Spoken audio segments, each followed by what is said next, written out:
நிக்கில் இங்கே இருக்காரு. Okay, hello. இல்லை, கேரளா ஃபைல்ஸ் மாதிரியான கதை, அதனால தான் நீங்கள் சென்னை ஃபைல்ஸ்னு பேர் வச்சுருக்கீங்களா டைட்டில்? ஹலோ. அப்படி அதாவது சென்னையில் நடக்கக்கூடிய ஒரு க்ரைமுடைய மேட்ரு சென்னையிலிருந்து வந்துட்டு ஒரு கேஸ் எங்கேருந்து தொடங்கி எப்படி முடியுதுங்கிறது தான் இதோட கதை. ஸோ சென்னை ஃபைல்ஸ் அப்படிங்கிறது வந்துட்டு இதுக்கு பொருத்தமாக இருந்தது. வேற ஒரு விஷயத்தோட கனெக்ட் பண்ணி இதில் ஒன்றும் வைக்கல. ஒருவேளை கேரளா ஃபைல்ஸு காஷ்மீர் ஃபைல்ஸ் வரலைன்னாலும் இது சென்னை ஃபைல்ஸாகவே இருந்திருக்கும். டைரக்டர் சார், இது வந்து இங்கே ஆடியோ இங்கே இங்கே இங்கே சார், சாரி. ஆ, இது வந்து தமிழில் உங்களுக்கு முதல் படம், வாழ்த்துக்கள். ஓகே, நன்றி. டைட்டில் வந்து முதல் பக்கம், ம், முதல் தேதி ரிலீஸ் ஆகிறது ஆகஸ்ட்டு. ஹீரோ பேர் வெற்றி. அதை நானும் யோசிக்கல சார். முதல் பக்கம் முதல் தேதியில் ரிலீஸ் ஆகுதுங்கிறது நல்லா ஓகே, தேங்க்யூ. ஹீரோ பேர் வெற்றி, அதில் ஒரு வெற்றி இருக்குது. வெற்றியின் முதல் படியை இன்றைக்கே தொட்டுட்டீங்க, வாழ்த்துக்கள். ஓகே, நன்றி நன்றி நன்றி நன்றி. வெற்றி சார், வெற்றி சார், சார் இந்த தமிழ் சினிமாவில் ஒரு காலத்தில் மோகன் சார் வந்து பாட்டு பாடினார். நிறைய படங்கள் பாட்டு பாடி மைக் மோகன் அப்படின்னு வந்துட்டார். உங்களோட படங்கள் முதல் படம்லேருந்து இந்த படம் வரைக்கும் ஒரு மாதிரி டார்க் ஷேடாகவே நிறைய இருக்கு. ஒரு கிரைம் கதை, இந்த மாதிரி கதையெல்லாம் தேடி உங்கள்கிட்ட வருதா, இல்லை உங்கள் டேஸ்ட்டா? இல்லை, அவங்க தான் தேடி வர்றாங்க. அந்த கேரக்டருக்கு நீங்கள் தான் பண்ணணும் அப்படின்னு சொல்லி அவர் தான் சொல்கிறாரு. நம்ம கலர்ஃபுல்லாக பண்ணுறதுக்கு நம்ம ரெடி தான், பார்ப்போம். சார், இயக்குனருக்கு ஒரு கேள்வி. சொல்லுங்க. வாழ்த்துக்கள், பார்க்கறதுக்கு நல்லா இருந்துச்சு சார் ட்ரெய்லர் ஓகே பார்க்குறது. ஓகே, பட் யூஏன் போட்டிங் சென்சார்டுன்னு போட்டிருக்கீங்க. ஓகே. ஆனால் இதுக்கான ட்ரெய்லரும் பாடல்களையும் சென்சார் வாங்கலையா இன்னும்? ஏன்னா நீங்கள் 126.22 மினிட்ஸ்னு வருது சென்சார் சர்டிஃபிகேட். அதாவது படத்தோட சென்சார் சர்டிஃபிகேட்டை போட்டுட்டு இது போடுறீங்க. அந்த சாங்ஸில் பார்த்தீங்கன்னா மது அருந்துற காட்சிலாம் இருக்குது. அதில் எங்கேயுமே ஸ்டாட்டுட்டரி வார்னிங்கே போடாமல் இருக்கீங்க. அது தெரிஞ்சு அப்படியே மேனிப்புலேட் பண்ணுமே அப்படின்ற மாதிரி பண்ணிட்டீங்களா தைரியமா? இல்லை இல்லை இல்லை, அப்படி இல்லை. என்னென்ன ஆக்சுவலி வந்துட்டு இன்னைக்கு வந்து நம்ம இந்த ட்ரெய்லர் லான்ச் வந்துட்டு பண்ணுறது வந்து பிளான் முதல்ல இல்லை. ஆனால் வந்துட்டு இன்றைக்கி பண்ணணுங்கிற மாதிரியான ஒரு நெசிட்டி அமைஞ்சுது. ஸோ நம்மளுடைய பத்திரிகையாளர்களுக்கு வந்துட்டு நம்ம படத்தை வந்து அவங்களுக்கு காட்டணும். அவங்க தான் வந்துட்டு இதை வந்து சரி என்ன பண்ணலாம் அப்படிங்கிறது. ஆனால் நான் அங்கே ஒரு தப்பு தான் நடந்திருக்கு, நான் இல்லைன்னு சொல்லலை. இதை வந்து நம்ம வந்து ப்ராப்பராக வந்துட்டு ட்ரெய்லரை வந்து ரிலீஸ் பண்ண போகிறது 25th மேலே தான். 25th மேலே தான் ட்ரெய்லர். ஆனால் டீசர் வந்து நம்ம ஆல்ரெடி ரிலீஸ் பண்ணிட்டோம், ப்ராப்பராக ரிலீஸ் பண்ணிட்டோம். எக்ஸ்க்ளூசிவ் ஒன்லி மீடியா பார்க்கறதுக்கு. ஆமாம், மீடியா பார்க்குறதுக்கு. மீடியா மக்கள், மீடியாங்கிறது வந்துட்டு மற்றவங்க போய் சேர்றதுக்கு முன்னாடி நீங்கள் போய் சேர்ந்துருவீங்கிறதுனால அந்த மரியாதையை வந்து, அதாவது சொல்லுவாங்களே ஒரு மர்டர் நடந்த இடத்துல போலீஸ் வர்றதுக்கு முன்னாடி மீடியா போயிடும். அப்படி வந்து என்னுடைய மீடியா வந்து பார்க்கணுங்கிறதுக்காக அப்படி ஒரு விஷயம் இருக்குது. ஆனால் இதில் கூட இன்னொரு விஷயம் சொல்கிறேன். ஒரு கதை ஸ்டோரி ஒன்று நம்ம நரேட் பண்ணியிருக்கேன். ஒரு ஊரில் ஒரு சிங்கம் இருந்தது, அது ஒரு ஆட் அப்படிங்கிற ஒரு விஷயம். அது வந்து அந்த வாய்ஸ் வந்து நம்ம இயக்குனர் நடிகர் சமுத்திரக்கனி அண்ணன் வந்து பேசி தரதா சொல்லியிருக்காரு. ஸோ அவர் வந்து இப்போ ஹைதராபாத்தில் ஷூட்டிங்கில் இருக்கார். ஸோ அவர் வந்ததுக்கப்புறம் இந்த மிக்சிங் வேலையெல்லாம் பண்ணிவிட்டு ப்ராப்பராக வந்து ரிலீஸ் பண்ணணுங்கிறதுக்கு முன்னாடியே வந்துட்டு ஒரு ரிலீஸ் பண்ண வேண்டிய ஒரு நெசிட்டி வந்தது. சரி, அந்த நேரத்தில் வந்து நம்ம பத்திரிகையாளர்கள், நம்ம குடும்பமான தொலைக்காட்சி நண்பர்களுக்கு வந்து நம்ம காட்டுறதில் தப்பு இல்லைங்கிறதுக்காக பண்ணியிருக்கோம். தவறு இருந்தால் வந்து மன்னிச்சிருங்க. டைரக்டர் சார், சார் மூட்டை சார் சார், இப்போது படத்தில் வந்து முதல் பக்கம் டைட்டில் வச்சுருக்கீங்க. ஓகே. பட் எப்பவுமே இப்போ ஒரு புக்குன்னு எடுத்துக்கிட்டா கிளைமேக்ஸ் வந்து கடைசி பக்கத்தில் தான் இருக்கும். Okay sir. இதுக்கு படத்துக்கு முதல் பக்கம் டைட்டில் வச்சதுக்கு என்ன காரணம்? அது மட்டும் இல்லாமல் இந்த படத்தில் சிங்கம் யார், நரி யார்? சிங்கம் வந்து வழக்கமாக ஹீரோவை தான் சிங்கம்னு சொல்லுவாங்க. ஓகே. வில்லனை நரின்னு சொல்லுவாங்க. ஓகே. ஆனால் இதில் நீங்கள் வில்லனை சிங்கம்னு சொல்கிறீங்க, ஹீரோவை நரின்னு சொல்கிற மாதிரி ட்ரெய்லர் தெரியுது. Okay sir. முதல்ல வந்துட்டு ஒரு டீசர் ட்ரைலர் அப்படிங்கிறத வந்து பப்ளிக் வந்து பார்க்குறதுக்கு வந்து அவங்களுக்கு வந்து ஒரு இம்பேக்ட் பண்ணுற ஒரு விஷயம். அது ஒரு விளம்பரம் தான், சினிமா கிடையாது. இதை பார்த்து வந்து யாருனாலையும் கதை புரிஞ்சிக்க முடியாது. ஸோ இது என்ன ஜானர்னு புரிஞ்சிக்க முடியும். ஸோ ஜானரில் வந்து புரிய வைக்கிறதுக்கு வந்து இந்த ட்ரைலரும் உள்ளே வர்றதுக்கு வந்து ஒரு கன்ஃபியூசிங் வந்து எல்லா படத்துலையுமே இருக்கும். உதாரணத்துக்கு பார்த்தீங்கன்னா ராட்சசன் படத்தினுடைய ட்ரைலர் நீங்கள் பார்த்தீங்கன்னா ராட்சசன் படத்தில் இருக்கக்கூடிய ஷூட்டிங் சீனோடைய இது ட்ரைலரில் வந்து வச்சுருப்பாங்க. படத்துலையே வந்துட்டு ஒரு ஷூட்டிங் சீன் ஒருத்தனை வந்து கொலை பண்ணுற மாதிரி ஒரு ரத்தத்தொலை இருக்கிற மாதிரி இருக்கும். அது ட்ரெய்லரில் வச்சுருப்பாங்க. ட்ரெய்லரில் உங்களுக்கு என்ன இம்பாக்ட் கொடுக்கணும்னா, ஓ இவன் ஒரு கொலை பண்ணுறான் போல் இருக்குன்னு. படம் பார்க்கும்போது பார்த்தோன்னா அது ஆக்சுவலி வந்து பார்த்தா படத்தில் ஷூட்டிங்காக இருக்கும். ஸோ அது மாதிரி இந்த நரேஷன் வந்து ஒவ்வொருத்தருக்கும் ஒவ்வொரு இம்பேக்ட் கொடுக்கும். இப்போ நீங்கள் சொன்ன மாதிரி யார் ஹீரோ, யார் சிங்கம், யார் நரி, ஒரு குழப்பம் இருக்கா? இந்த குழப்பம் வேணும், அதுக்காக பண்ணியிருக்கிறது. நீங்கள் படம் பார்க்கும்போது யார் சிங்கம் யார் நரின்னு உங்களுக்கு தெரிஞ்சிடும். வெற்றி சார் அதே தான். சிங்கம் நரி 2 கேரக்டருமே நீங்கள் தான் நடிச்சிருக்கீங்களா? என்கிட்ட கேட்குறீங்களா? வெற்றி சார். ஹீரோ சொல்லுங்கண்ணா. அதாவது சொல்றாரு இல்லையா சிங்கம் நரி, இந்த 2 கேரக்டரும் நீங்க தான் பண்ணிருக்கீங்களா? இல்லை, அந்த மேட்ரே நான் இப்போ ட்ரெய்லரில் பார்த்து தான் தெரிஞ்சுக்கிட்டேன். படத்தில் அது இல்லை. அதுக்கும் அது டைரக்டரோட சாய்ஸ் தான். மைக்குக்கு தயாரிப்பாளர் சார். ஆக்சுவலி நம்ம ஹீரோட்ட வந்து கதை சொல்லுவோம், படத்தோடைய கதை சொல்லுவோம். ஹீரோட்ட வந்து ட்ரெய்லர் சொல்ல மாட்டோம். அவரே வந்து இப்போ தான் ட்ரெய்லர் பார்த்துருக்காரு. யார்கிட்ட மைக் கொடுக்கணும்? தயாரிப்பாளர் ப்ரொடியூசர் வில்லன் கிட்ட. சார் இப்போ நீங்கள் படங்கள்லாம் பார்த்துட்டு ஹீரோவை பிடிக்கல, அதாவது ஹீரோவை இன்ஸ்பயர் பண்ணல, அந்த வில்லனை தான் எனக்கு இன்ஸ்பயர் ஆச்சு, அதனால தான் வில்லனாக நடிக்க வந்திருக்கேன் அப்படின்னு சொன்னீங்க. நிறைய ஹீரோ பேர் சொன்னீங்க. நீங்கள் எந்த இன்ஸ்பிரேஷனில் வந்தீங்க, எந்த மாதிரி வில்லனாக ஆகணும் அப்படின்னு சொல்லிட்டு நீங்கள் நினைக்கிறீங்க?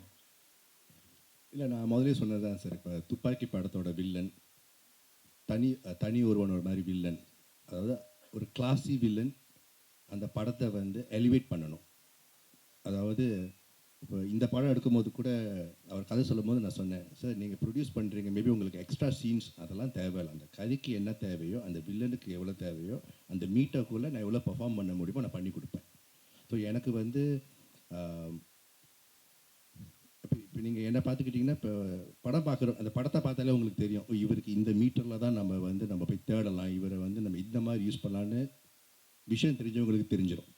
ஸோ அந்த மாதிரி வரும்போது தெரிஞ்சிடும் எனக்கு. அந்த டேரக்டர் இதுக்கு மேலே எனக்கு ஆப்பர்ச்சுனிட்டிலாம் வந்து கதை வந்துச்சுன்னா எனக்கு சூஸ் பண்ணும்போது தெரியும், என்னால் முடியுமா முடியாதான்னு எனக்கு தெரிஞ்சிடும். அவங்களுக்கும் தெரியும் என்ன கேட்கணும்னு தெரியும். பார்க்கலாமே எப்படி போகுதுன்னு. All the best. Thank you. Silva madam, நீங்கள் ஜேர்னலிஸ்டாக நடிச்சிருக்கீங்கன்னு டைரக்டர் சொன்னார். ஜேர்னலிஸ்டாக நடித்தா ஹீரோயின் வந்து கொஞ்சம் கிளாமராக நடிக்க முடியாது. இந்த படத்தில் வந்து எப்படி நடிச்சீங்க, என்ன மாதிரி ஜேர்னலிஸ்ட், பாடி லாங்குவேஜ்லாம் யார் பார்த்து இருக்கீங்க? உங்களை பார்த்து தான் கற்றுக்கிட்டேன். சுந்தரம் பேர் தான் மீனாட்சி சுந்தரம் பேரு. ஆனா அவர் வந்து மீனாட்சி சுந்தரத்துல மீனாட்சி இருக்கிறதுனால மீனாட்சி இன்ஸ்பயர் ஆகி பண்ணோம். டேரக்டர் சார் சொல்லுங்க சார். வில்லனைய முகத்தையே காமிக்கல ஒன்று. அப்புறம் வெற்றி சார் எப்போ டி ராஜேந்திரன் மாதிரியே தாடி வச்சு நடிக்கிறீங்க, எப்போ இல்லாமல் நடிப்பீங்களா? ஒருவேளை இந்த படத்துக்கு வரும்போது அவர் தாடி இல்லாமல் வந்திருந்தா கூட நான் தாடி வளர்த்த சொல்லி இருந்திருப்பேன். ஏன்னா இந்த கதைக்கு வந்துட்டு தாடி வளர்த்துன ஒரு கேரக்டர் தான் எனக்கு தேவைப்படுது. அது ஆல்ரெடி அவர் தாடியோடய முன்னாடி நடிச்சிட்டு இருந்தார். ஸோ இந்த கதைக்கும் அது தேவைப்பட்டதுனால அப்படின்னு. வில்லனை ஏன் வந்து முகத்தையே காட்டலைன்னா, அவரை வந்து ஒரு ஃபுல் மூவியாக வர்ற நேரத்தில் அவரை பார்த்தா நல்லா இருக்கும்னு நான் எதிர்பார்க்குறேன். ஏன்னா என்னதான் இருந்தாலும் அவர் வந்து தயாரிப்பாளர் இருந்தாலும் இந்த படத்தில் வந்து ஒரு அறிமுக நாயகன். அந்த அறிமுக நாயகனை ஒரு சின்ன ஷார்ட் டைமில் வந்து நம்ம காட்ட வேணாம், பிக் டைமில் காட்டுவோம் அப்படிங்கிறதுக்காக அவரை நான் வந்து ஹைட் பண்ணி வச்சுருக்கேன்.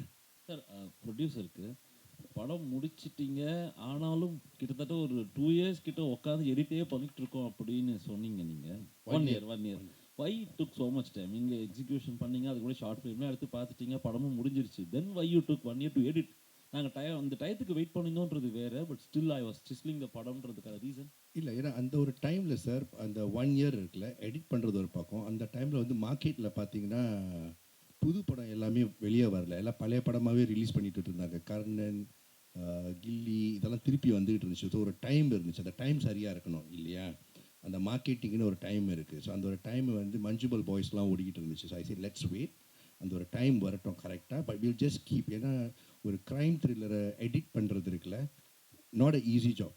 அந்த கரெக்டாக அந்த மீட்டரில் உட்காரணும், ரைட்? அப்புறம் பாட்டு இருக்குது, அந்த பாட்டை நம்ம திருப்பி இது பண்ணோம். அந்த பாட்டை வந்து மாஸ்டரிங் கூட நம்ம லண்டனில் கூட கொண்டு செஞ்சுட்டு வந்தோம். அந்த குவாலிட்டியை கொண்டு வருவோம், கரெக்டான டைமில் கொண்டு போவோம். ஏன்னா படம் வந்து 4 கோடியோ 5 கோடியோ அதை நம்ம கரெக்டாக மார்க்கெட்டிங் பண்ணணும். பிகாஸ் நான் வந்து பிஸ்னஸ்மேன். அது டைம் எடுத்துக்கிட்டாலும் கரெக்டாக மார்க்கெட்டிங் கரெக்டாக இருக்கணும், கரெக்டான டைமில் வரணும். ஸோ நாங்கள் படத்தை ரிலீஸ் பண்ணலான்னு பிளான் பண்ணது லாஸ்ட் இயர் நவம்பர். அங்கேருந்து நாங்கள் பார்த்துக்கிட்டே வரோம். இப்போ இந்த டைம் கரெக்டாக இருக்குன்னா ஒரு 1 to 2 weeks டைம் ஃப்ரேம் வேணும் கரெக்டான டைமில் வெளியாக்குறதுக்கு இல்லையா? கரெக்டாக இப்போ அமைஞ்சிச்சு. எனக்கு வந்து மார்ச்சில் ரிலீஸ் பண்ண சொல்லியிருந்தா கூட பண்ணியிருப்போம். ஆனால் பெரிய படங்கள் வந்துக்கிட்டே இருக்குது, நமக்கு ஸ்க்ரீன்ஸ் கரெக்டாக கிடைக்கணும், அதெல்லாம் பிளான் பண்ணணும். சும்மா எடுத்தோம் அப்படின்னு பண்ண முடியாது, ரைட்? படம் நல்லாயிருக்கும், ஆனால் நீங்கள் கரெக்டாக கொண்டு போய் சேர்க்கணும்னா படம் நல்லா ரீச் வராது இல்லையா? ஸோ கரெக்டாக பொறுமையாக கொண்டு போயிருக்கோம், அவ்வளோதான். டைரக்ட் சார் ஒரு விஷயம் சொல்லுங்கள். அதாவது புது தயாரிப்பாளரோ இல்லை ஏற்கனவே படம் எடுத்துக்கிட்டு இருந்த தயாரிப்பாளரோ, அங்கே இருக்கீங்க. புது தயாரிப்பாளரோ ஏற்கனவே படம் எடுத்துக்கிட்டு இருந்த தயாரிப்பாளரை விட நீங்கள் நெருங்கி ஒர்க் பண்ணிடலாம். இவர் எல்லா விவரம் தெரிஞ்சவராக இருந்தார், இதனால் எப்படி ஒர்க் பண்ணீங்க? பிரச்சனை வந்ததா? ஆக்சுவலி வந்துட்டு அது ஒரு வகையான ப்ளஸ்ஸாக இருந்தது. ஏன்னா எந்த ஒரு இயக்குனரும் ஒரு கதையை வந்து அவங்க எழுதும் பொழுது இது சூப்பராக இருக்கும் அப்படின்னு சொல்லி தான் அவங்களுக்குள்ள ஒரு நம்பிக்கை இருக்கும், அதில் மாற்றமே இருக்காது. ஸோ அப்படி எடுத்து கூட ஏன் படம் ஃபெயிலியர் ஆகுது அப்படிங்கிற ஒரு கொஸ்டின்ஸ் இருக்குது. நல்ல படம் தானே, நல்ல கதை தானே யோசிச்சிருப்பா, அப்படி இதை வந்து ஃபெயிலியர் படம் பண்ணணும்னு யாரும் யோசிச்சிருக்க மாட்டாங்க. அப்படி ஒரு நல்ல கதை யோசித்து கூட வெளியில் வரும்போது அந்த படம் ஃபெயிலியராக மாறுதுன்னா அதில் சில குறைகள்லாம் இருந்திருக்கும். அந்த குறைகள் வந்து ஒரு இயக்குனராக, ஏன்னா அந்த படத்தினுடைய ஒரு தந்தையாக எனக்கு என் மகன் மேலே வந்து எனக்கு குற்றம் தெரியாது. அந்த குற்றத்தை வந்துட்டு அவர் வந்து எடுத்து சொல்லும்போது அவர் சொன்ன எல்லாத்தையுமே நான் மாற்றலை. அவர் வந்து நான் நிறைய சிங்கப்பூரில் இருக்கக்கூடிய நண்பர்கள் காட்டினேன், நான் பார்த்தேன், எனக்கு இந்த இடத்துல மட்டும்தானா அதை நான் திரும்ப வந்து நான் பார்ப்பேன்.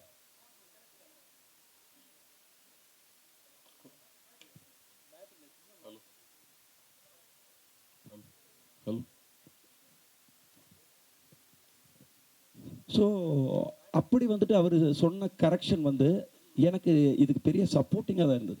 அவர் என்னடா எல்லாத்தையுமே கேள்வி கேட்டிருக்காரு, எல்லாத்தையுமே சொல்லிட்டு இருக்காரு அப்படின்னு நான் ஃபீல் பண்ணல. அது ஒரு வெற்றி படமாக அமையிறதுக்காக சொல்லக்கூடிய ஒரு விஷயத்த நம்ம ஏற்றுக்கணுங்கிற அந்த மனநிலையோட அதை நான் பண்ணதுக்கப்புறம் வந்து எனக்கு அந்த சேஞ்சஸ் தெரிஞ்சுது. ஸோ அவருக்கு வந்து நான் தேங்க்ஸ் தான் சொல்லிக்கிறேன்.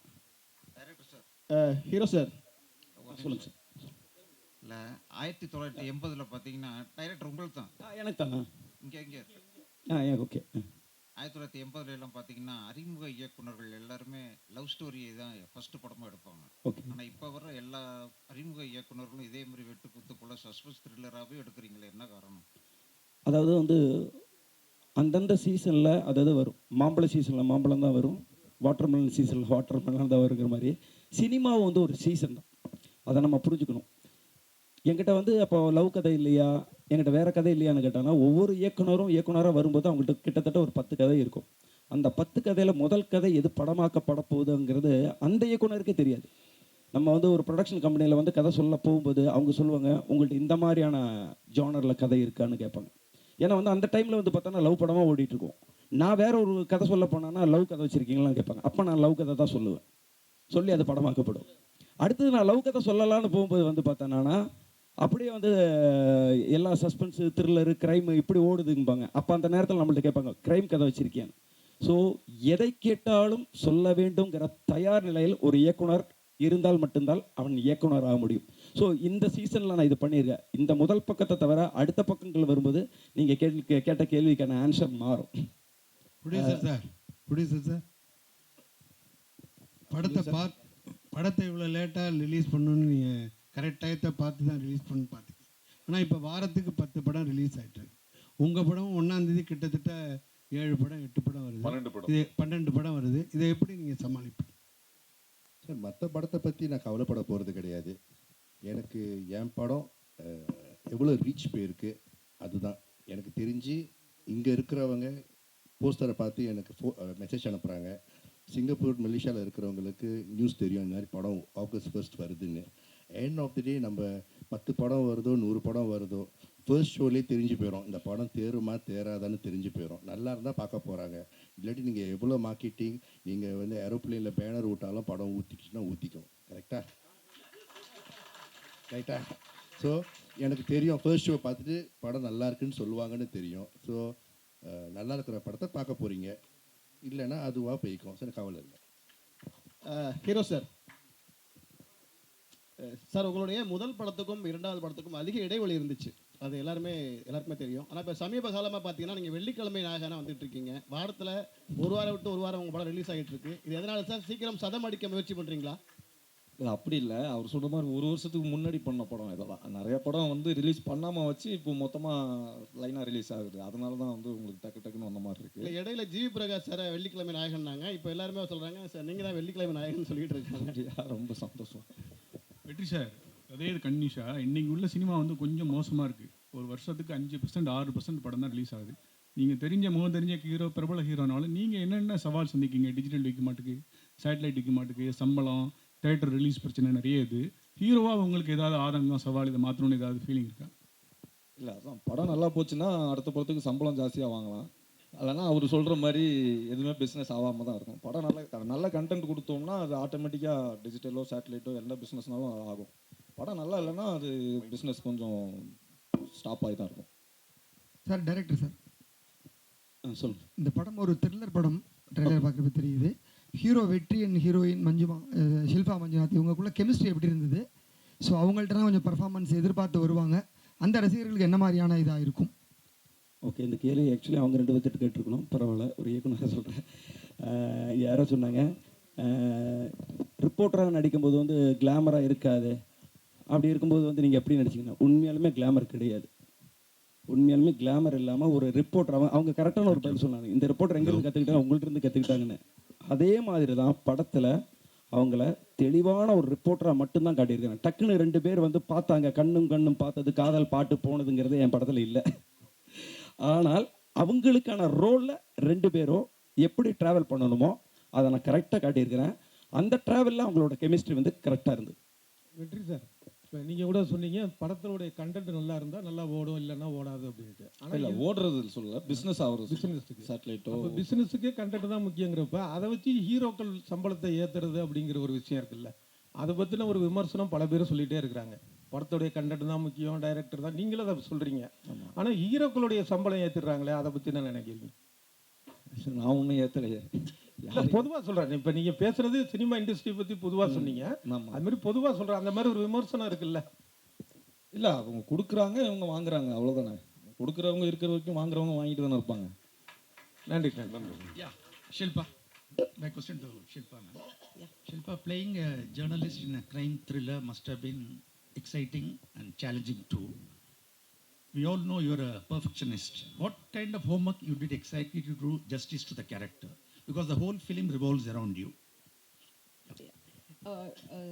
Sir, to correct, it doesn't revolve around me because இது த்ரில்லர்னால வெற்றி அண்ட் மகேஷ் அவர் கூட தான் ஒரு ஜேர்னி தான் இது கூட வந்துட்டு ஒரு அந்த பிரிட்ஜ் வந்துட்டு நான் சேர்ந்து தரேன். ஸோ அந்த மாதிரி கேரக்டர் தான் இந்த படத்தில் பண்ணியிருக்கேன். No, I am not. I'm helping him to unreveal it. So, and எப்படியானா ஹோம்ஒர்க் பண்ணேன் போது நான் இண்டஸ்ட்ரிக்கு வரும்போதே இந்த தியேட்டர்ஸ் பண்ணிட்டு தான் நான் வந்தேன். வீதி நாடகம் அதெல்லாம் பண்ணிட்டு தான் கற்றுட்டு தான் வந்தேன். ஸோ அங்கே Prakash Belawadi sir was my guru. So first thing what he told to be a good actor is, நீங்கள் ஒரு பார்க்கும்போது ஒரு வித்தியாசமாக இருக்குன்னா you have to be like a sponge, you have to absorb them. So நான் வீட்டுக்கு போயிட்டு like if I see something interesting I will start behaving like them. So as a person I am like that. So whenever I come see you all, there are so many characters, so it was not difficult for me because morning in the night varaikku we will be around you, talk with you, like interviews irukla. So playing you guys was not a difficult task for me. The body language irukla, neenga question kekra attitude irukla. In fact நீங்கள் question கேட்கும்போது ஒரு attitude இருக்குது, ஒரு ஃப்ரெண்ட்லியாக இருக்கும்போது நார்மலாக பேசும்போது இன்னொரு ஆட்டிடியூட் இருக்குது. So that is something as a journalist at the thin line மாறும். When I was questioning him in the movie also, நீங்கள் ஃப்ரெண்ட்லியாக மாறுறதுக்கும் போது ஒரு ஆட்டிடியூட் மாறிடும். அண்ட் ஒரு ஜேர்னலிஸ்டாக கேட்கும்போது தெர் இஸ் ஒரு கத்து இருக்கும். And there is a power in your pen. Like the journalism ஒரு மைக் கொடுக்கும்போது ஒரு பவர் இருக்குது, நாங்கள் அதை அவாய்ட் பண்ண முடியாது. So you ask me question, I can't say, நான் சொல்ல மாட்டேன், because that's a power. So ஜேர்னலிஸ்ட்டுக்கு அந்த பவர் இருக்குது, அந்த வாய்ஸில் இருக்கட்டும், அந்த பென்னில் இருக்கட்டும். So I think that was important here. Thank you. One second, Bharath வந்து ஒரு கொஸ்டின் கேட்டிருந்தாரு, இந்த மாதிரி 1 வருஷம் ஏன் எடிட்டிங், 1 வருஷம் ஏன் தள்ளின்னு. இதை வந்து ஃபோனில் பலமுறை நான் அவர்கிட்ட நேரில் பார்க்கலனாலும் ஃபோனில் ப்ரொடியூசர்கிட்ட சொல்லும் போது, இது ஃபைனான்ஸ் வாங்கி எடுக்கப்படும் படம் அல்ல, என் சொந்த படத்தில் எடுக்கிற படம். இது மட்டும் தமிழ்நாட்டில் வந்து 1500 ஸ்க்ரீன்ஸ் மேலே இருக்குது. என்றைக்கு நம்மளுக்கு 200 ஸ்க்ரீன் கிடைக்குது, 200 ஸ்க்ரீன் மட்டும் இல்லாமல் நல்ல ஷோஸ் என்னைக்கு கிடைக்குதோ அது வரைக்கும் பொறுமையாக இருந்து வெயிட் பண்ணலாம். முதல்ல டிஸ்ட்ரிபியூட்டர்ஸை வந்து நம்ம அனௌன்ஸ் பண்ணுவோம். இன்றைக்கி வந்து சொசைட்டியில் வந்து பெரிய படங்களுக்கு தான் டெய்லி ஆன் போர்டில் வந்து ஒரு டிஸ்ட்ரிபியூட்டராக பண்ணும்போது, நம்ம படத்துக்கு நம்ம பட்ஜெட்டுக்கு வெற்றி இருக்காரு, வாரத்துக்கு 12 படம் ரிலீஸ் ஆகுதுன்ற நான் ட்ராக் பண்ணிட்டு இருக்கேன். இன்னைக்கு தமிழ்நாடு ஃபுல்லாக நல்ல டிஸ்ட்ரிபியூட்டர்ஸ் கிடைக்கிறாங்களோ அப்போ பண்ணலான்ற போது மாஸ்டர் மைண்ட் செந்தில் வந்தார் தமிழ்நாட்டுக்கு. சிட்டின் NSC Dhanam Pictures, Coimbatore Tiruppur Subramaniam Sakthi Films, Madurai வந்து சூர்யா மூவிஸ், திருச்சி தஞ்சாவூர் எஸ்ஆர் பிரபுவோட Dream Warrior Pictures, Salem Pradeep, TK வந்து பிரதாப் ராஜா, இவங்க எல்லாரும் சேர்ந்து ஆகஸ்ட் 14 தான் கூலி வருது. ஆகஸ்ட் 1 வாங்க, நிறைய 200+ ஸ்க்ரீன்ஸ் வரும், நிறைய ஷோஸ் கிடைக்கும். அதனால் நீங்கள் லேட் ஆனாலும் உங்களின் வெற்றியும் தள்ளி தான் போயிருக்கிறது, தவறி போகவில்லை. அதனால் மெதுவாக வரலான்னு சொன்னதுனால இந்த படம் ஆகஸ்ட் 1 வருகிறது.